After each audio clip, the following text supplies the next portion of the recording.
So, a couple things I want to go over, guys. And I'm going to point out a couple of you guys. I'm just going to ask a couple questions here, okay? Look at Mert looking sharp.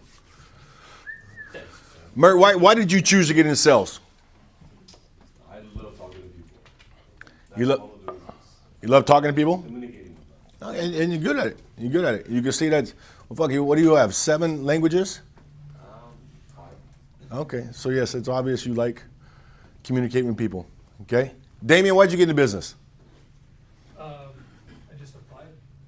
Honestly, I didn't have a job, just applied and thought I could sell a car. Why have you stayed in the business? I like it. I like selling cars. I like talking to people. The accomplishment you get from it. It feels good. Okay. So the gratification, the win. The win. The win. Okay. Jose, what about you? I kind of felt the same thing, but I stayed because it's really one of those jobs where you can, if you want to make something happen, you can take your own heart and make it happen. You don't got to just go through the motions, make the same amount every single day, and you have power over your own check. Okay. How about you, Matt? I want to make money. Money? I want to change my stars, man. I want to set my future up. Okay. I want it. Guys, let me ask you, what separates the great salesmen, the ones we talk about, from the average salesman? Drive. If there's one thing that separates the greats from the rest, what is that? Drive. Drive is definitely one. Learning. The great salespeople, the ones that we talk about, are willing to do the things that the normal average salespeople won't do. They don't mind being uncomfortable. That's one big difference. That's one thing I found, because I've been studying high performers for a long time. And I found the ones that are really great will do the things that the normal ones won't do, okay? Like you take Victor, who wants to sit up here and talk for 15 minutes, Gurdeep, any of the high-level managers in the store, okay? Normal salesman, you can't pry him off the chair to do these things, let alone get up, go talk to a customer, train, want to get better, all the things you guys are doing, right? But high performers will consistently do what others won't do, okay? Where if that means staying later, if that means coming in earlier, if that means going and talking to service, if that means doubling down and making more phone calls than everybody else, if making more Facebook posts, whatever it is, the things that most people are not willing to do are what high performers do. Okay, and it's almost a recipe to success. If you want to learn how to be successful in this business, just do what everybody else is afraid of doing.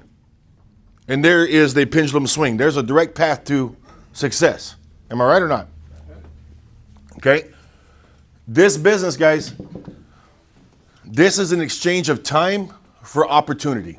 That's what drives me crazy sometimes. Okay? Because once you choose to work here, you've already given up the time. That's no longer optional. You've given up a lot of your time, special time, right or not? We don't work crazy hours, 45, 50 hours a week. We sell cars to people that work those hours all the time and more, right? But the hours we work are hours that are usually spent with family or people you care about, right or not? It's the hours that we choose to work, not the amount of hours. So if you're giving up the time for the opportunity, you have to take advantage of the opportunity. And you have to do the things that normal salespeople are not willing to do. Otherwise, what are you just doing? You're just giving up the time. You're giving up the time. Okay? And that's why I asked a couple of you guys, why did you get into this business? And some of us got into the business by mistake, like I did. But then we chose to stay in the business because we saw hope. We saw that this is something that's special that I was not aware was available, right or not? And then somewhere along the line, that lust kind of falls off, and then it just becomes a job. So now we're just giving up all the valuable time, and we're not chasing that opportunity anymore. Does that make sense or not? So sometimes even myself, when I don't feel like doing something that I know I should, I got to fucking remind myself why I got the car business, okay? Why I chose to do this, and what does this do for me, okay? I put together a list right here, but I'm kind of jumping around a little bit, okay? Because here's something I believe. I think it's selfish to be broke. I don't feel sorry for broke people. I think it's selfish to be broke because we all have opportunity, right?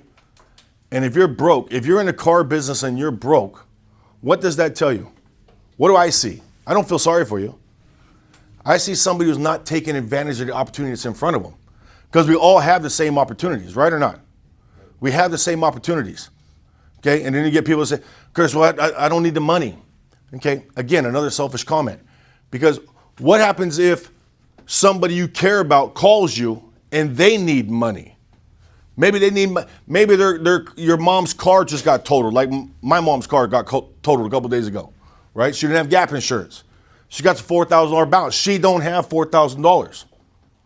If I didn't have $4,000, I would not be able to help her, right? So if you have the opportunity to be successful and you choose not to, it's just selfish. It really is. Okay, we have a great opportunity here. I'm gonna tell you guys a couple of stories, okay?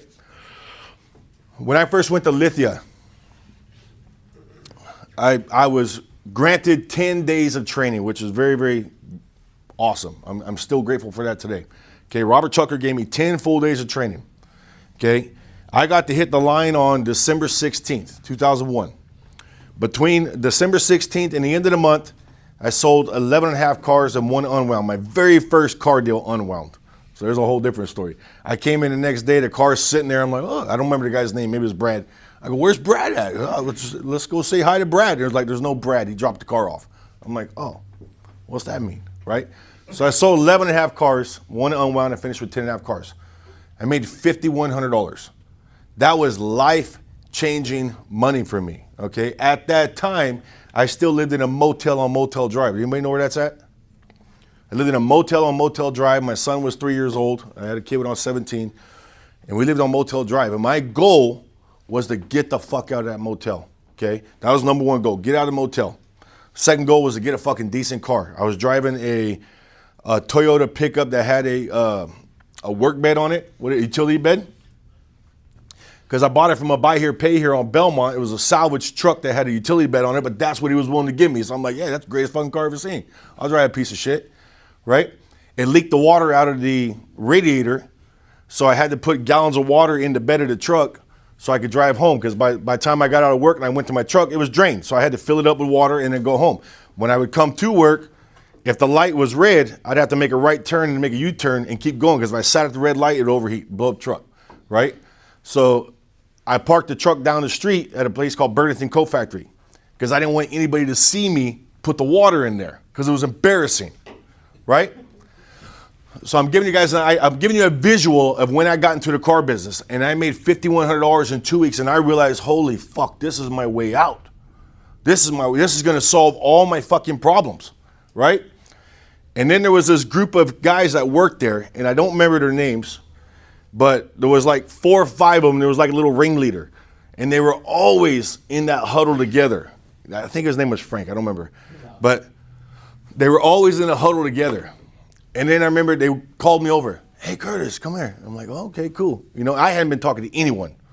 I sold 11 cars in that 2 weeks. I'm just focused on selling cars because that's what I was told to do. Somebody trained me to do it, and then I got rewarded. I'm like, holy fuck, right? So I go over to this group of guys, and then he's like talking to me like he's a friend. And he's like, hey, man, he goes, you're really doing too much. You don't have to do all that. They pay us minimum wage plus overtime. He goes, you're going to make like $3,500 just for being here. And you don't even got to sell any cars, man. You don't have to work as hard as you're working.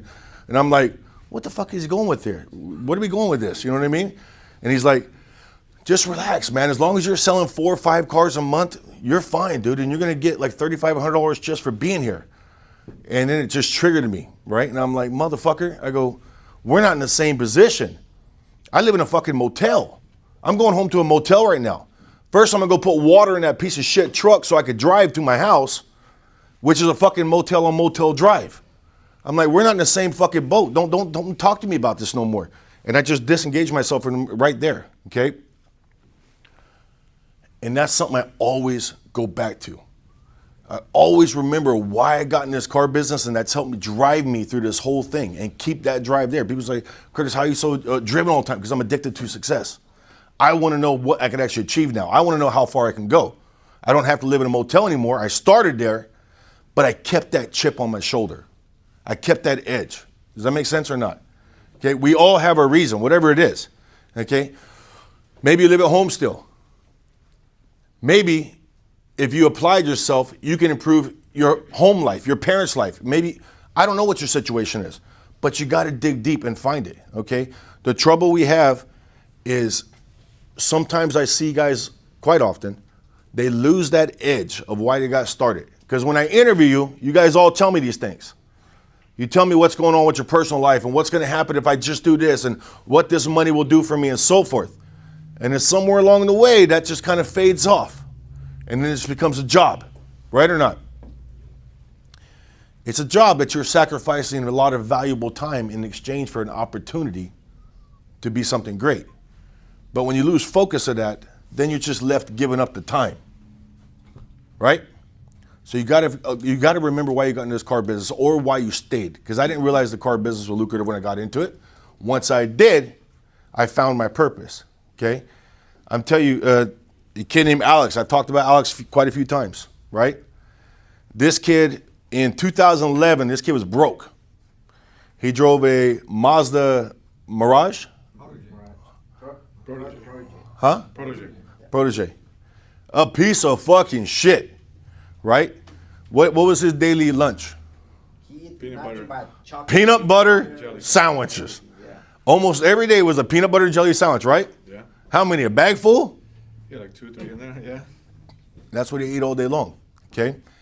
He came to me, I think, in 2011. Curtis, how are you doing this? How are you making money? I got to figure this out. He was wanting to quit. He wanted to get out of car business. Remember that? Yeah.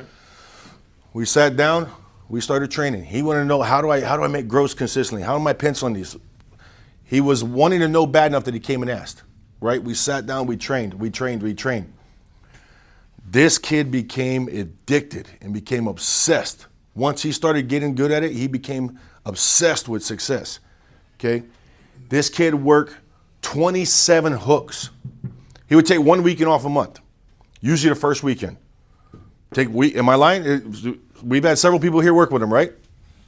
He'd take 1 weekend off a month, and then he would hook for 27 days straight. Okay, I can remember one time we had pounded a weekend in a weekend sale. Okay, him and I both sold 3 cars for 3 days straight. It was like a little competition thing. And we're walking out to the car on Sunday, exhausted, walking out to our car to go home. It's 11 at night. That store that we worked at didn't close till 10, and it was on Blackstone.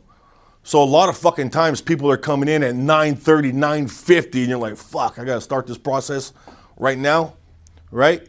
We're walking out to our cars after a long weekend. It's 11 o'clock at night. Taking my tie off, a car slows down and just starts to turn into the dealership because we didn't lock the gates yet. Alex zips his tie up, goes over and knocks on his door. Hey guys, look at the buying park right here. I'm like, motherfucker, this guy just don't stop. He just don't stop. Right? He was broke. He was broke. He found a purpose and he ran. Okay, he was willing to do what others were not willing to do. I was not willing to take that up at 11 o'clock at night. I pretended as if I didn't see it. Like sometimes you guys come to work and you see a customer right there, you're not ready to take it yet. You pretend like you don't see it. And you go, oh, I was going to talk to him. I thought he was in service. Alex didn't do that. Alex would take every up. Okay? From 2012, I was just talking with him the other day, he was going through his portfolio. To 2024, this motherfucker's got $8 million fucking dollars now. He's worth $8 million. He's never been in management, ever. He became obsessed with success. And he continued to bring that peanut butter jelly sandwich, and he drove that fucking Mazda Protege for 5 years. And he was just stacking, putting it in stocks. Save up, put a down payment on a property. Save up, buy another down payment on a property. Now he's got 13 properties. Some of them are apartments, fourplexes. Okay?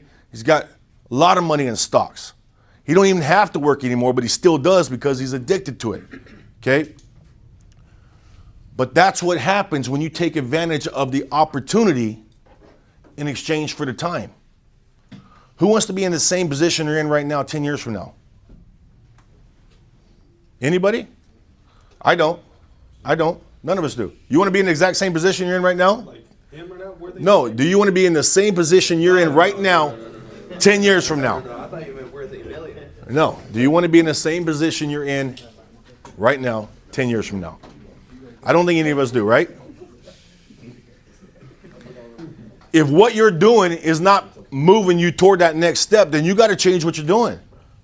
Okay? If you're not doing enough to get to where you want to be, then you got to change what you're doing. You got to double down. You got to do more. That's the only way it's going to work. Okay? And sometimes, why do I keep bringing this up? Because sometimes I watch you guys that came in great and you had all these dreams and goals and you were moving toward them. And then somewhere along the line, this became a normal job and you just plateau. And sometimes you got to reach down and you got to gut check yourself and you got to realize, no, I'm not here for normal. And there's nothing wrong with being normal, but just don't sell cars and be a normal job because you're giving up the time and you're not getting the opportunity in exchange. You got to constantly be going after what you're fucking going after, whatever that is for you. You got to figure it out. Mine was easy. I was broke as fuck. I wanted to get out of the fucking motel, right? I got out of the motel. I started when I wanted to buy a house.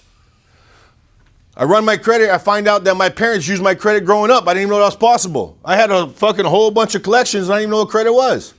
So I had to start paying off all these fucking creditors so I could start buying a house. I bought a house. Then I became addicted to that. I'm like, fuck, if I could buy one, I could buy two. And it just started steamrolling. Once you get out of that rut where you are, it's not normal and you're chasing something, it starts steamrolling. You want more, and you want more, and you want more. Make sense? But you got to find your fucking purpose, guys, okay?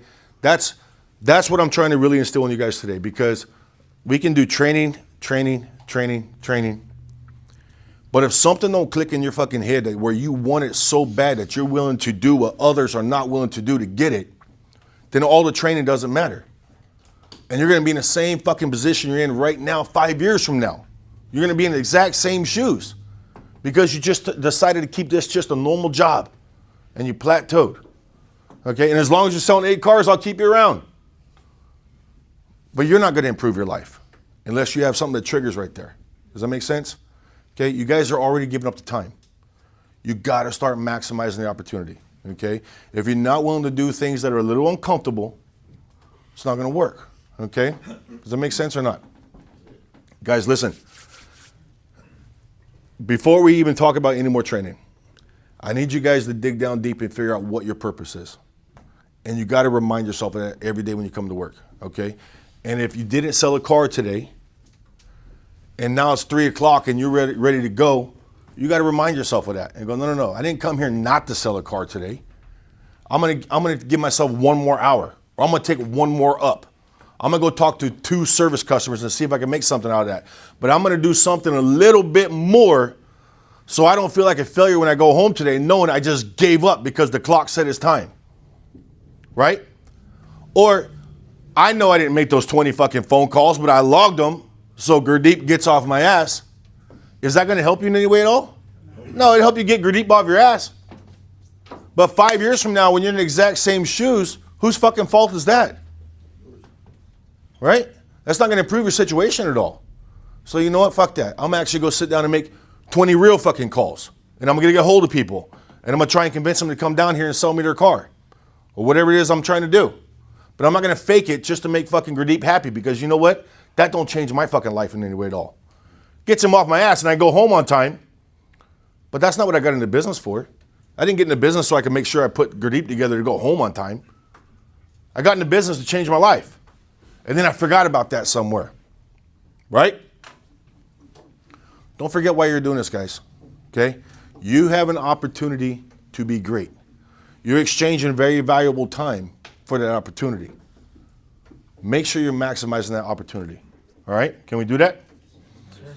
All right? You guys ready to rock and roll today? Yeah. All right, let's go sell some cars. All right? Let's get out of here.